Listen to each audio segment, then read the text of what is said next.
Eyjafjallajökull i juni i år. Decimeter med asklera täcker fortfarande marken. Men västerut på Stora Mork har det mesta blåst bort. Asgeir Arnesson slår sitt hö flera veckor för tidigt, rädd att vulkanen ska vakna igen. Och så núna þegar þetta fína öskufall kom þá skemmtist mjög stór hluti af því sem næst Þórsmerkursvæðinu.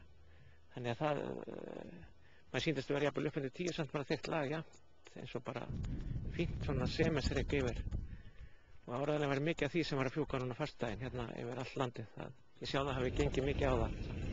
Þetta getur upp undir 1000 hektarar, svona hálfgrónu og illagrónu landi sem bara alveg eiginlega onýtanlegt i sumar. Visst minns ni utbrotten? Det började den 20 mars i år. Askan lamslog flygtrafiken med södra Island och runt 150 jordbruk drabbades värst.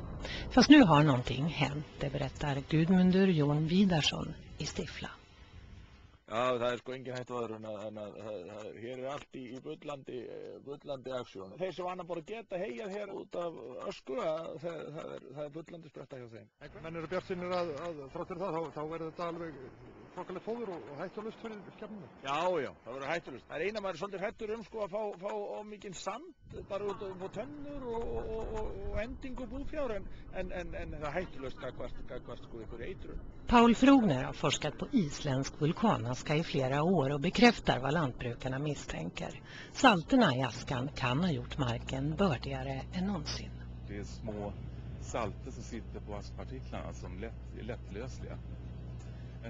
Vad också kommer med askan ner det sura nedfallet. Och det gör att det vittrar bättre, den befintliga jorden. Så det frigör då hårt bundna näringsämnen i jorden. Och därför kan det få en sån effekt. Gödningseffekten är kortvarig. Att sprida mer aska nästa år hjälper inte, även om vissa bönder gärna vill det. Däremot används den redan i betong, och Paul Frogners forskning visar också att askan kan göda döda hav med plankton som tar upp koldioxid och därmed kan minska klimatförändringarna. Fast få vill förstås att Eyjafjallajökull ska vakna igen.